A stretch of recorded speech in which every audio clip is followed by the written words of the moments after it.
Now hands at right angle, that means theta equal to 90 degrees అన్నమాట. For example,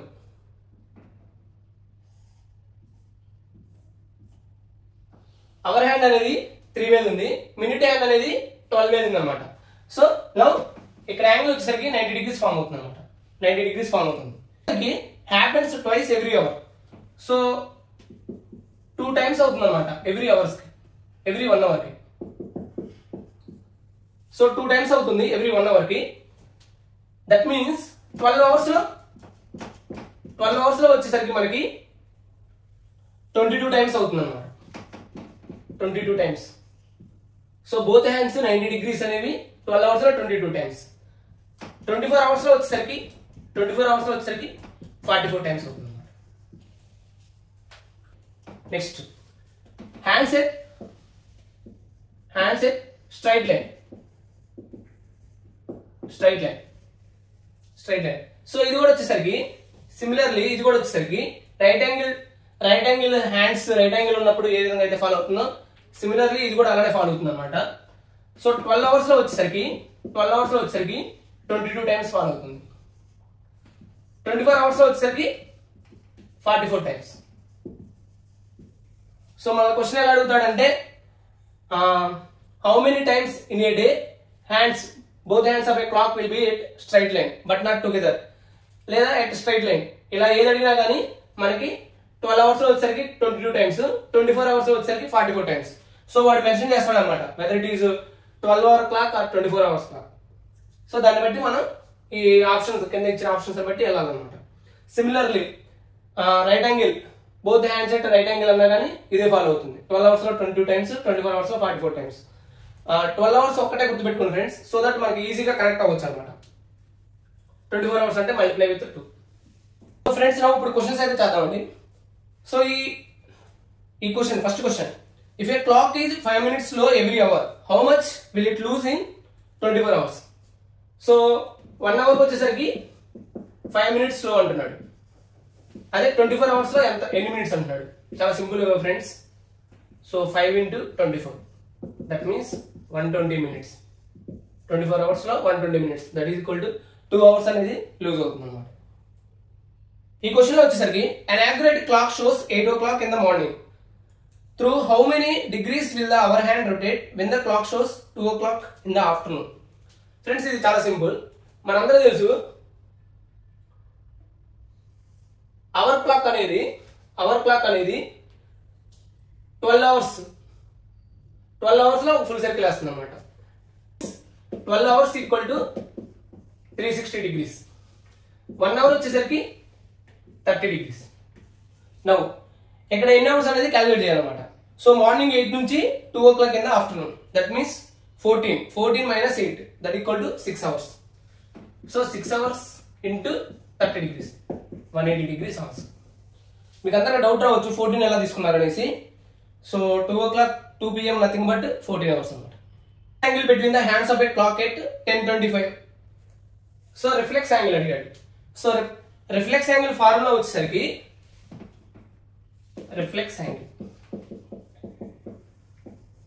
ఇది mathematics లో కూడా మనకు చాలా యూజ్ అవుతుంది అనమాట. రిఫ్లెక్స్ యాంగిల్ ఫార్ములా వచ్చేసరికి 360 degrees మైనస్ థీటా.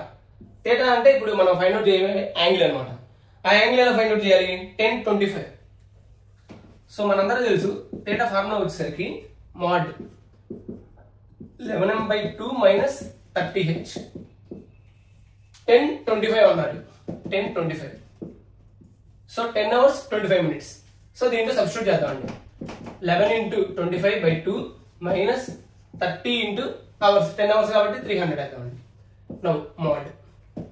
సో ఏది వచ్చినా కానీ మనం పాజిటివ్ తీసుకుంటాం కాబట్టి ఎలా రాసుకోవచ్చు? 600 మైనస్ 275/2, దట్ ఈక్వల్ టు 325/2.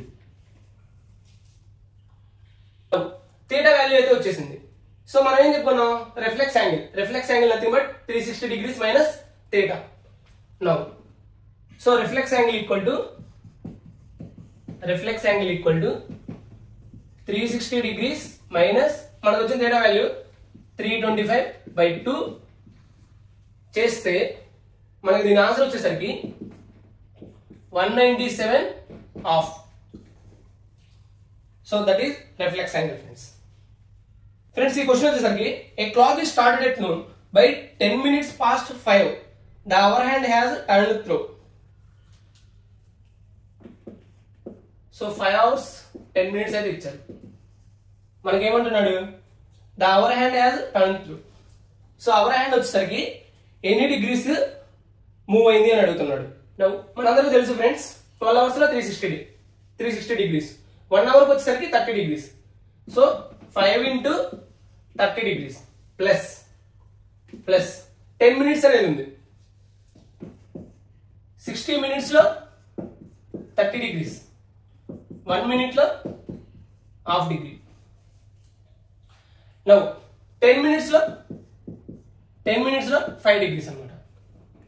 5 ఇది ఎంత అవుతుంది? 150 plus 5, 150 plus 5, that means 155. So 5 hour 10 minutes లో అవర్ హ్యాండ్ అనేది 155 డిగ్రీస్ అయితే మూవ్ అవుతుంది అనమాట. సో దీనికి బేసిస్ ఎక్కడ ఉందంటే మనకి 12 అవర్స్ లో 360 డిగ్రీస్, ఇది బేసిస్ అనమాట. మీకు డౌట్ రావచ్చు, ఇక్కడ 60 మినిట్స్ 30 డిగ్రీస్ ఏంది అనేసి. ఇక్కడ క్యాలిక్యులేట్ చేసుకుంటే 1 అవర్ లో 30 degrees, that means 1 hour nothing but 60 minutes కదా. 60 మినిట్స్ లో 30 డిగ్రీస్ అని దాన్నే ఇక్కడ మినిట్స్ లోకి మార్చుకున్నాం అనమాట. ఫ్రెండ్స్, ఇప్పుడు ఒక ఇంపార్టెంట్ క్వశ్చన్ చేద్దామండి. How much does a watch lose per day if its hands coincide every 64 minutes? Friends, మనకు వచ్చేసరికి ఎప్పుడైనా సరే సపోజ్ 60 మినిట్స్ లో మినిట్స్ హ్యాండ్ అనేది 60 మినిట్స్ లో ఫుల్ సర్కిల్ చేస్తుంది అనమాట. అదే అవర్ హ్యాండ్ వచ్చేసరికి సపోజ్ అవర్ హ్యాండ్ వచ్చేసరికి ఫర్ ఎగ్జాంపుల్ 3 నుంచి 4కి వస్తుంది అనమాట. 3 నుంచి 4కి వస్తుంది. So hour hand. అదే మినిట్ హ్యాండ్ వచ్చేసరికి ఫుల్ సర్కిల్ చేస్తుంది అనమాట. నౌ మనం చూసుకుంటే there is difference of 55 minutes spaces అనమాట. అది ఎలానో చూద్దామండి. సో ఇక్కడ 5 మినిట్స్ మాత్రమే కవర్ అవుతుంది అనమాట, ఏది అవర్ హ్యాండ్ అనేది. అలా కాకుండా మినిట్ హ్యాండ్ వచ్చేసరికి 60 మినిట్స్ కవర్ అవుతుంది అనమాట. So 60 minutes minus 5, that means 55 minutes space difference అయితే ఉందన్నమాట. 55 మినిట్స్ స్పేస్ డిఫరెన్స్ అయితే ఉందన్నమాట. సో దాని మీనింగ్ ఏంటంటే 55 మినిట్స్ స్పేసెస్ ఆర్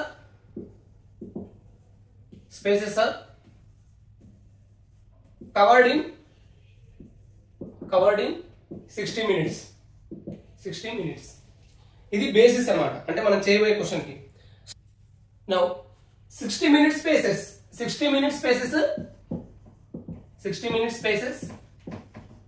ఎన్ని మినిట్స్ లో కవర్ చేస్తుందంటే ఎలా? So 60/55 multiply with 60. So 60 minutes space are covered in 3600 divided by 55. Now if it hands coincide every 64 minutes, so loss in 64 minutes. So దీన్ని కొంచెం సింప్లిఫై చేసుకుందామండి. మనం సింప్లిఫై చేసుకుంటే ఏమొస్తుందంటే మనకి 65 5/11 వస్తుంది అన్నమాట. 11 minutes. So now loss in 64 minutes.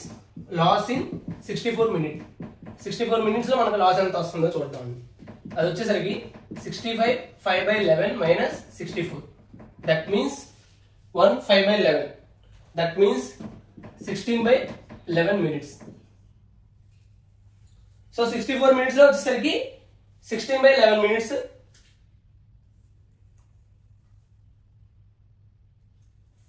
Loss అయితే వస్తుంది అనమాట 64 minutes లో. నౌ మనకేం కావాలి? లాస్ ఇన్ 24 hours కావాలి. Now loss in 24 hours. That means 16/11 multiply with 1/64. So 1/64 అంటే 1 minute లోకి వచ్చింది అనమాట. Multiply with 24 hours multiply with 60 అంటే అవర్స్ లోకి వస్తుంది. Now by 4 6. That means 360 divided by 11. So this is the right answer, friends. Loss in 24 hours equal to 360 divided by 11 minutes. 11 minutes. And ఈ question వచ్చేసరికి 2017 లో మనకి మెయిన్స్ లో అయితే అడిగారు అనమాట. సో ఈ question, A watch gains 5 seconds in 3 minutes. So 3 minutes లో 5 seconds గెయిన్ అవుతుంది. సో ఇది దట్ మీన్స్ ఇది fault watch. was set right at 7 AM in the morning. So 7 AM దగ్గర set right చేశారు దాన్ని. Now in the afternoon of the same day, when the watch indicated 4:15 o'clock, the true time is అన్నాడు. So afternoon 4:15 PM అయినప్పుడు so automatic గా fault వచ్చేది, ఎందుకంటే 3 minutes లో 5 seconds అనేది గెయిన్ అవుతూ ఉంది. 7 o'clock దగ్గర సెట్ రైట్ చేశారు, అయినప్పటికీ కూడా 3 minutes లో 5 seconds గెయిన్ అవుతూ ఉంది. సో ఫాల్ట్ వచ్చే టైం వచ్చేసరికి 4:15 PM అయింది. దట్ మీన్స్ దీన్ని 4:15 ఎలా రాసుకోవచ్చు, 16:15. నౌ టైం డిఫరెన్స్ చూద్దామండి. That means time from 7 to 16:15. So time difference వచ్చేసరికి ఎంత అయింది మనకి, 9:15. దీన్ని ఎలా రాసుకోవచ్చు, 9 1/4. దట్ మీన్స్ 37/4 hours రాసుకోవచ్చు. సో అవర్స్ లో మార్చుకుందాం. Now fault watch 3 minutes 5 seconds equal to right watch వచ్చేసరికి ఎంత 3 minutes అవుతుంది. 3 minutes అవుతుంది. సో ఇప్పుడు మనం ఫైండ్ అవుట్ చేయాల్సింది ఏంటంటే 34/7 hours కి రైట్ టైం ఎంత, కరెక్ట్ టైం ఎంత ఫైండ్ అవుట్ చేయాలన్నమాట. 3 minutes 5 seconds ని ఎలా రాసుకోవచ్చు, 3 + 5/60 అంటే మినిట్స్ లో మార్చుకుంటే. దట్ మీన్స్ ఏమవుతుంది, 185/60. సో దీన్ని అవర్స్ లో మార్చుకుందాం. అవర్స్ లో అంటే 185/60 multiply with 60 equal to 3 minutes. ఈ 3 minutes ఎలా రాసుకోవచ్చు, ఈ 3 minutes ని 3/60. That means 1/20 hours. ఇది కరెక్ట్ టైం అనమాట. 1/20 hours అనేది కరెక్ట్ టైం. మనకు కావాల్సింది ఎంత కావాలి, 37/4 hours కావాలి. సో 37/4 hours కావాలంటే అప్పుడు ఏం చేయాలి, 1/20. సో ఇది మొత్తం కూడా ఇటు వస్తుంది అనమాట. అంటే 3600 డివైడెడ్ బై 185 ఇంటూ మనకు కావాల్సింది 37/4. సో దాన్ని బట్టి మల్టిప్లై చేస్తాం. 37/4. Now 5 so 20. That means 3600 divided by 400. So 9 hours. యాక్చువల్గా ఉండాల్సిన గ్యాప్ ఎంత అంటే 9 hours. సో ఇప్పుడు 7 AM plus 9 hours. Correct time is 7 + 9 that equal to 16 hours. 16 hours అంటే 4 PM అనమాట. 4 PM. So this is the right answer friends. ఈ question చాలా important. ఇది మనకి మెయిన్స్ లో అడిగే అవకాశం ఉందన్నమాట, SSC CGL మెయిన్స్ లో. సో అది ఫ్రెండ్స్ టోటల్ ఓవరాల్ గా క్లాక్ కాన్సెప్ట్. సో మనం ఆల్రెడీ పార్ట్ 1 లో కొన్ని కాన్సెప్ట్స్ డిస్కస్ చేసాం, అండ్ పార్ట్ 2 లో కూడా కొన్ని కాన్సెప్ట్స్ డిస్కస్ చేసాం, అండ్ ప్రాబ్లమ్స్ కూడా డిస్కస్ చేసాం. సో మాక్సిమం మనకి ఇవైతే సరిపోతాయి అనమాట, క్లాక్ రిలేటెడ్ ప్రాబ్లమ్స్ ఏవి అడిగినా కానీ. సో ఈ వీడియో మీకు నచ్చినట్లయితే మీ ఫ్రెండ్స్ ఎవరైనా కాంపిటేటివ్ ఎగ్జామ్స్కి వీటికి ప్రిపేర్ అవుతుంటే వాళ్ళకి షేర్ చేయండి ఫ్రెండ్స్. అలానే మన ఛానల్ని సబ్స్క్రైబ్ చేసుకోమని చెప్పండి. And thank you friends.